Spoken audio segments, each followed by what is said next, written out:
नमस्कार दोस्तों, good morning. मैं डॉक्टर सतीश तिवारी आप सभी लोगों का जीडी कॉलेज फिलॉसफी डिपार्टमेंट के इस यूट्यूब चैनल पर बहुत बहुत स्वागत करता हूं। दोस्तों, इस क्लास में हम लोग पीजी फर्स्ट सेमेस्टर के CC3 का पढ़ रहे हैं। इस क्लास में हम लोग देखेंगे सुकरात पूर्व दर्शन में हेराक्लाइटिस। इस वीडियो में हम लोग हेराक्लाइटिस के बारे में जानेंगे।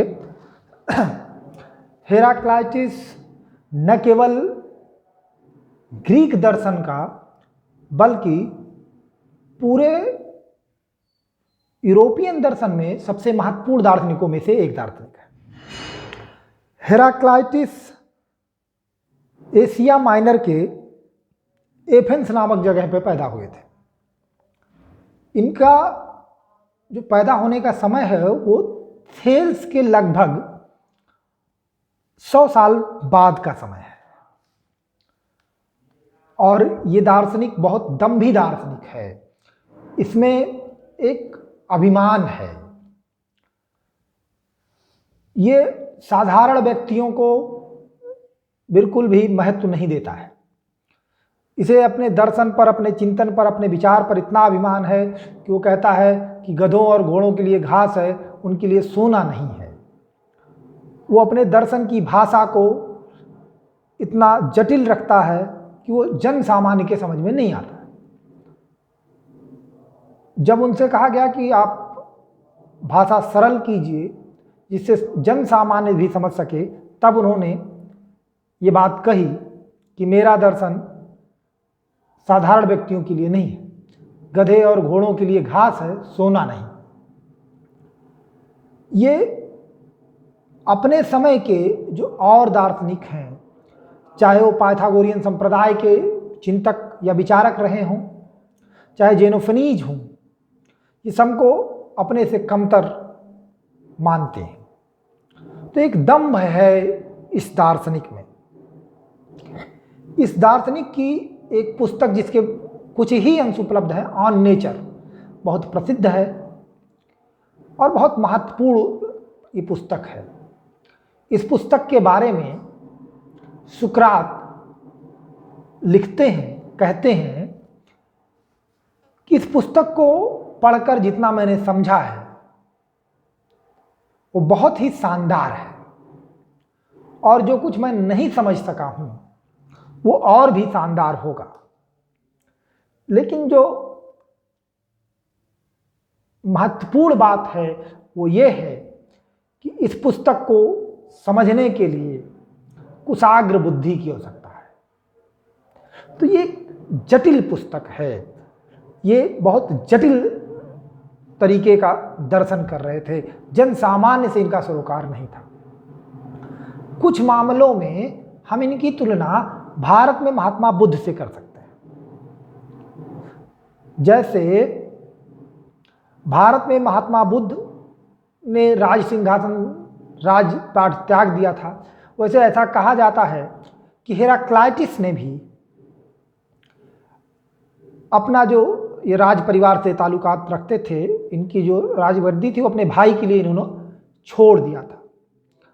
इसके अतिरिक्त जो विचार भी हैं वो बौद्ध दर्शन से इनके विचार मिलते हैं। जैसे ये सारी चीज़ों को क्षणिक स्वीकार करते हैं। अस्तित्व जो है वो नदी के प्रवाह मानता है। ये नदी की उपमा देते हैं जो कि बुद्ध ने भी दी है। ये दीपक के लौ की उपमा देते हैं जो कि बुद्ध ने भी दी है। वो कहते हैं वास्तविक सत्ता जो है वो क्षण मात्र के लिए है, प्रवाह मात्र है। जो हमको स्थिरता दिखती है वो भ्रम है। प्लेटो, जैसा हम लोगों को मालूम है कि प्लेटो जो अपनी रचना करते हैं वो संवाद विधि में रचना करते हैं। तो प्लेटो का एक नाटक है, एक डायलॉग है, थियोटेटस। उसमें हेराक्लाइटिस के मुख से प्लेटो कहवाते हैं कि प्रत्येक वस्तु प्रवाहित हो रही है, कोई शाश्वत नहीं है। प्रत्येक वस्तु संभूतिमय है। संभूतिमय मतलब टेम्परेरी। नदी की भांति प्रत्येक वस्तु गतिशील है, सभी वस्तुएं गुजर रही हैं, कुछ भी स्थिर नहीं।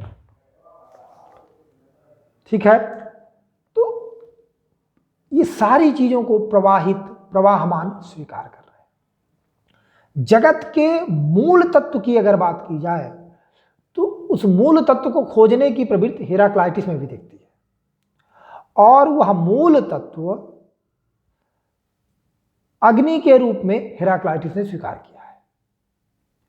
अब वो इस निर्माण की प्रक्रिया के लिए कि मूल तत्व से सृष्टि कैसे बनी है, क्या है, इस विषय में वो दो तरीके के मार्गों की चर्चा करते हैं, अवनत मार्ग और उन्नत मार्ग। उनका कहना है कि अग्नि से वायु और फिर वायु से जल और पृथ्वी बनती है। ये जो है कि अग्नि से वायु बनी, वायु से जल बना और जल से पृथ्वी बनी, ये अवनत मार्ग है। मतलब कि अग्नि से उसकी अवनति हो रही है। मूल तत्व क्या है? अग्नि। फिर एक उन्नत मार्ग भी स्वीकार करते हैं, कहते हैं ये प्रक्रिया उल्टी भी चलती है। उल्टी कैसे होती है? पृथ्वी से घनीभूत होकर जल बनता है और जल से वाष्पीकृत होकर वायु बनती है और फिर वायु जो है वो अग्नि का रूप धारण कर लेती है। तो ये मूल तत्व के रूप में अग्नि को स्वीकार करते हैं और अन्य तत्वों का विकास अवनत और उन्नत दोनों मार्गों से इन्होंने चर्चा की है। इनका अग्नि से इतना ज्यादा प्रेम है कि एक जगह पर इन्होंने आत्मा को, मनुष्य की आत्मा को, जो जीवात्मा है उसको अग्नि का अंश तक कह दिया है। तो ये अग्नि को सबसे ज्यादा प्राथमिक मानते हैं। एक और शब्द है, तकनीकी शब्द लोगोस। इन्होंने लोगोस शब्द का प्रयोग किया है। बहुत ज्यादा ये इस शब्द की व्याख्या नहीं करते हैं, किंतु इसको एक परम बौद्धिक तत्व के रूप में बात की गई है, लोगोस शब्द। बाद में अन्य दार्शनिकों ने, जैसे प्लेटो ने, या फिर बाद में प्लेटो जो प्लेटोनिक फिलॉसफी आगे हुई, उन लोगों ने इसका विकास किया और चर्चा की, और ये परम बौद्धिक सत्ता के रूप में इस तत्व की व्याख्या की गई। लेकिन हेराक्लाइटिस में इतना विस्तार पूर्वक चर्चा हमको नहीं मिलती। तो मुख्य रूप से हेराक्लाइटिस के दर्शन के बारे में मुख्य रूप से ये चीज़ें जानने वाली है कि हेराक्लाइटिस एक दम्भवादी, अहमवादी दार्शनिक है, जो यहाँ तक अपने समय के और अपने से पूर्वज सारे दार्शनिकों के, उस समय के जो सबसे प्रसिद्ध एक पोएट है, एक कवि हैं, उनको भी ये मतलब बहुत हे दृष्टि से देखता है। होमर, आप लोगों ने नाम सुना होगा, होमर ग्रीक के बहुत फेमस कवि हैं, उनको ही महत्व नहीं देता, ये किसी के तरीके का महत्व नहीं देता। जैसे गालिब हैं, गालिब को भी आप लोगों ने सुना होगा, वो कहते हैं उनमें भी एक अजब का दम्भ है। वो कहते हैं कि कोई बताए कि गालिब कौन है कि हम ही बताएं। तो उसी तरीके से एक दम्भ हमको हेराक्लाइटिस में भी देखने को मिलता है।